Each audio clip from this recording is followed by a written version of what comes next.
But now we'll have to start out with the little fellow who was born there on the farm, 153 acres. That's where he grew up. And at that time they had the clay roads, buggies, and went horseback. And in the winter time they had the sleighs and the sleds, bobsleds. That's the way first thing he remembers of going when he went to Bruceville to church. Mother and the folks would bundle him up, put him in his blankets, and put him in the straw on the bobsled. They'd take off for Bruceville for church. We could always wait till 9 o'clock. We could hear the church bell ring. They always rang the church bell at 9. Then at 9:30 we had Sunday school, and that's the second bell.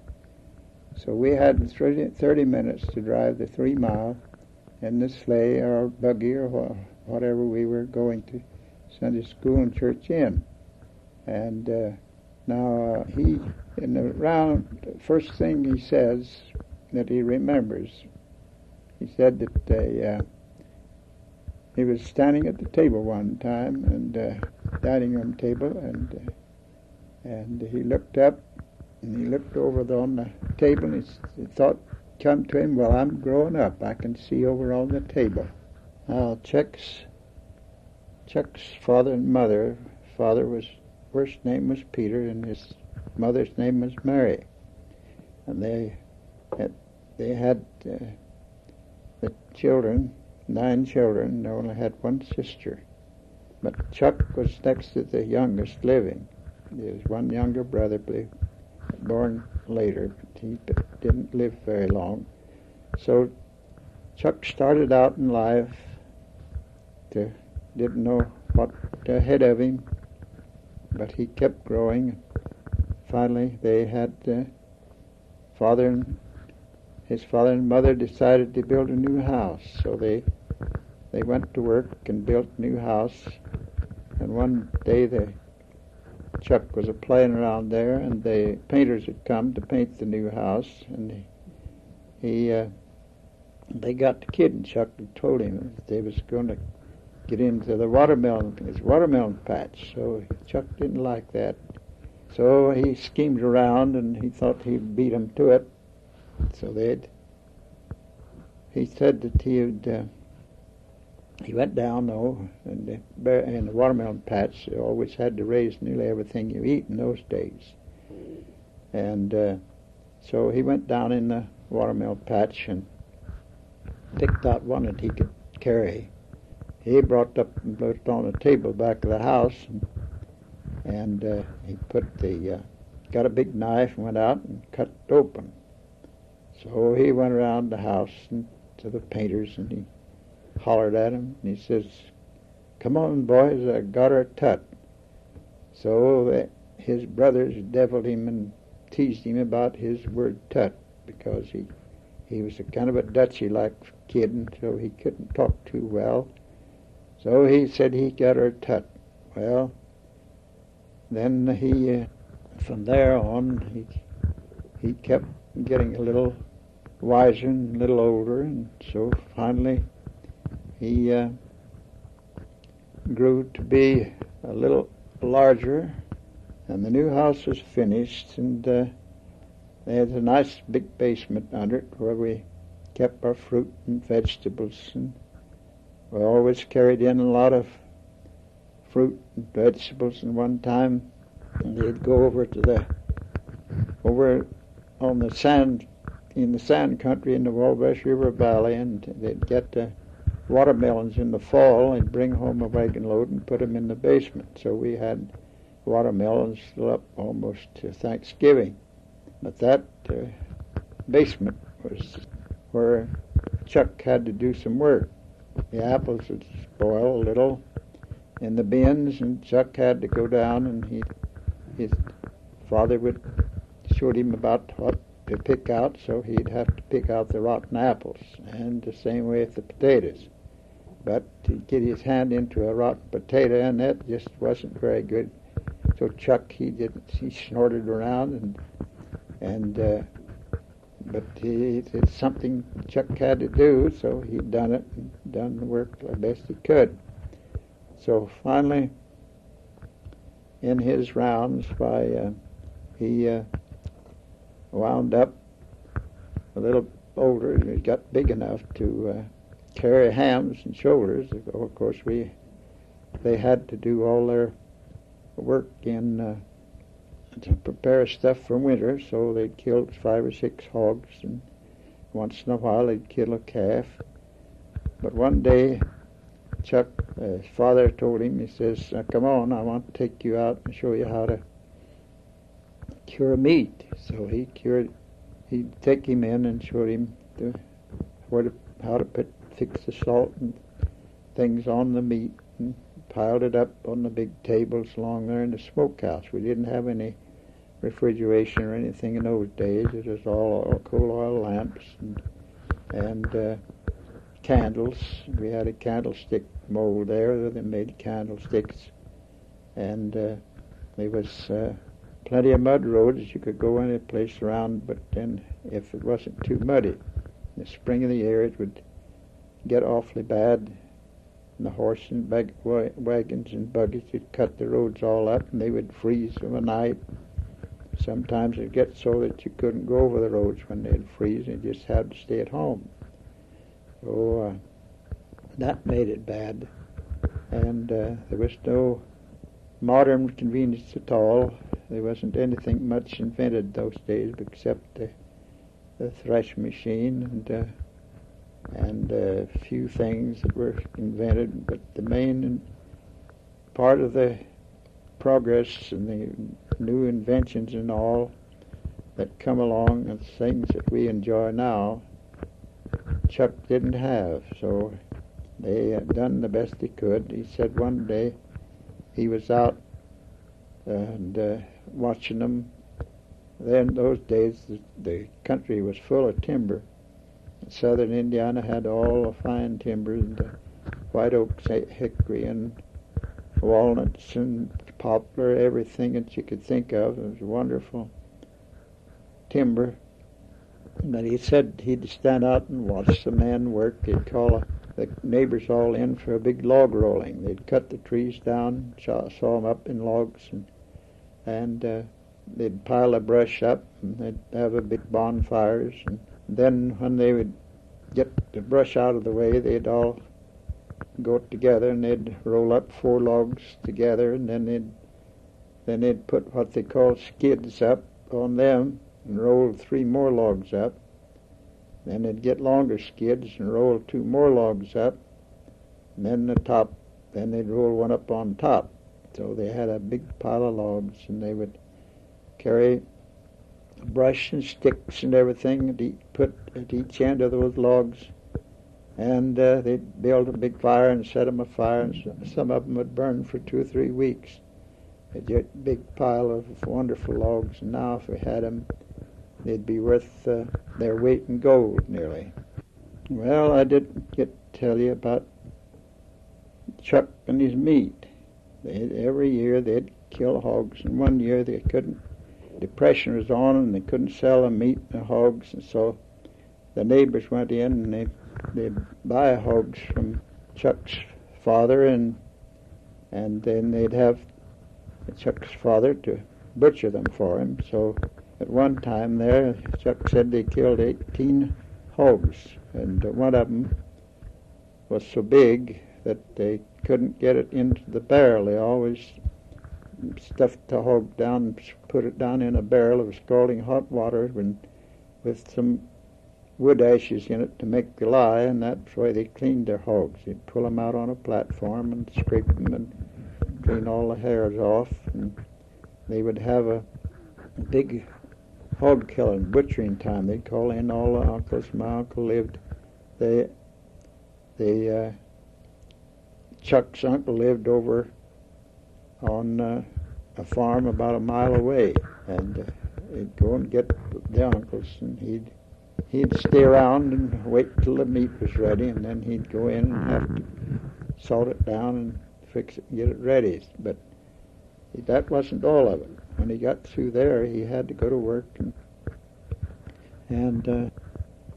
take the meat after it was about salt enough. His mother would come and cut a big slunk out of the side of the ham and take it in and fry it and see if it's salt enough. And then he'd take a piece out of the bacon and see if it was salt enough. If it was all right, then Chuck had to go to work and cut holes in the meat and then bind or twine strings in them and hang them up in the smokehouse. And then when he got them all hung up and ready, why, he'd build a fire down under the meat, and he had to keep it from blazing. So he'd get the fire started. He'd go out to the chipyards where they kept the wood for the winter. They had a fireplace. That's the kind of a heat they had, that and the cook stove, and it was a wood. So Chuck had a lot to do. He had to carry in stove wood, and he had to carry in firewood, and he had to feed the chickens, and a lot of times when they had a lot of geese, we had to have the geese there to give the feathers for the feather beds. Chuck, he'd round the geese up and run them in the wood shed, and so his mother and his sister could get in there and pick them. But Chuck and his brother Jim, the younger, Jim couldn't handle the geese, so he didn't get to do much. But Chuck, he goes ahead and has to catch the geese and bring them over to his mother or to his sister, and they'd sit there and pick. Sometimes he'd have to hold the old goose's head to keep it from picking his mother's arm or his sister's. They got awful mean. But so then that was over with. Why, they put the geese out in the lot where the barn was. Sometimes they would get through the gate into the yard or into the places where they wasn't wanted. So Chuck, his father would send him out or his mother to get the geese out of the yard, because, a goose, he messes things up. So he'd go out and catch the Mr. Goose and get him, the old goose, by the neck, and he'd throw him around 3 or 4 circles, and then he'd pitch him over the fence. Old Gander'd get up and go off and talking to him, and Chuck would stand there and laugh at the old gander. Now the new house had 3 bedrooms upstairs, and of course, naturally, the 2 youngest boys would have to go up there in their back bedroom and sleep. Well, southern Indiana then had a lot of snow and cold in the wintertime, and sometimes it'd be below 0. Well, the stair steps didn't have any carpets on, so of course they had to go up the steps in their sock feet of a night when they went to bed. A lot of times Mother would take them up and tuck them in on top of the big feather bed. They'd sink down in it, and then she'd cover them over with the good wool blankets they had made and prepared for the winter. And they'd lay there in those feather beds and sleep like logs. But then when morning come, why, they'd jump out of the bed and roll out down the stairway and into the living room where the fireplace was. So they had to do all in the winter time. They'd go down there and do a dress before the fire, and then they'd get a big hot meal of good old cured meat and home cured meat, and that fine cornbread and biscuits that his mother would make, and they grew good. He got along fine till one day he was around 8 years old. Always on Thanksgiving Day was a great time to go hunting. So this Thanksgiving Day that Chuck remembers so well, he went out with his brother Ballard, and Ballard would do the shooting, and Chuck would do the carrying of the rabbits, and a quail, and besides that, he was the dog to run the rabbits out so his brother could shoot him. Well, it started out that morning. It was cloudy, but it finally started to mist and drizzle rain. Well, Charlie just, the little old brush piles and everything that was around there, Chuck had to get up on them and kick around and scare the rabbits out, and his brother would shoot him. Well, then there's another rabbit to carry. So it went on all day that way, and they finally come in along about 2 o'clock in the afternoon, and he and Chuck and his brother were loaded with rabbits and quail.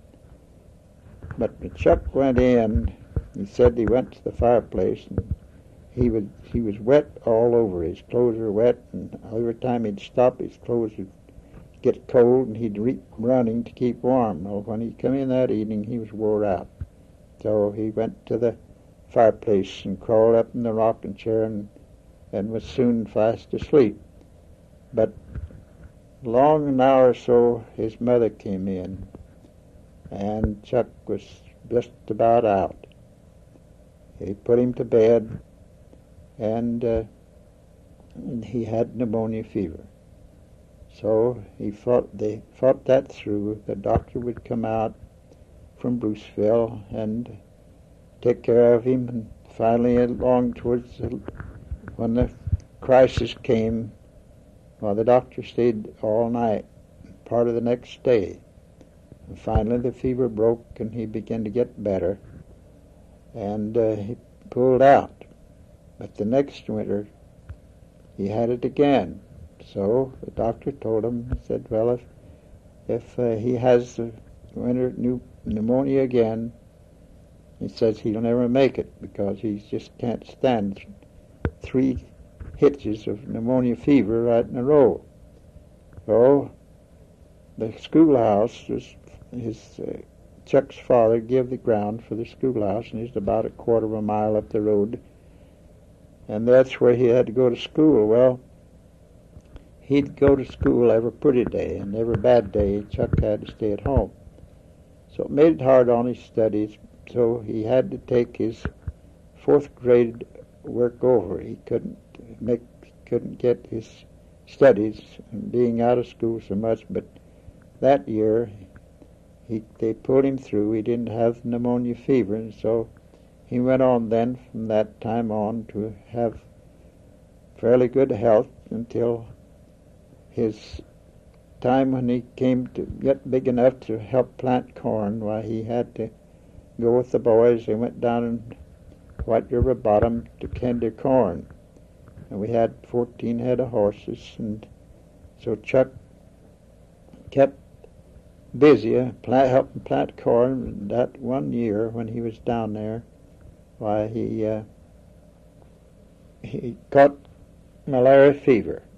Well, he was about putting near 14 years old at that time, and he and his brother Clarence, both of them, had the malaria fever, and they doctored and doctored and doctored, and it chilled and it chilled and it chilled. So finally his brother got so bad, and his epidemic of spinal meningitis came along, and his brother passed away. Chuck, they kept him all away from his brother and doctored him and took care of him, and he didn't have it. But he finally went to taking his quinine to cure the malaria. So if you get the malaria, here's what you do, because Chuck done it and it cured him. He went and had his mother to get him a bottle of Grove's chill tonic. Well, he was supposed to take a tablespoonful, but Chuck, he decided that wasn't enough, so he'd take 2. And finally the bottle was gone, and his mother wanted to know what he's doing with it if he's drinking it. Well, he just about drank it. but it wasn't long Chuck began to get better, and finally he doubled the dosage much on his Grove's Chill Tonic that finally, when the school year was up, he was pretty well over his malaria, and finally by fall he was well again and was doing fine, and he hadn't had any malaria since.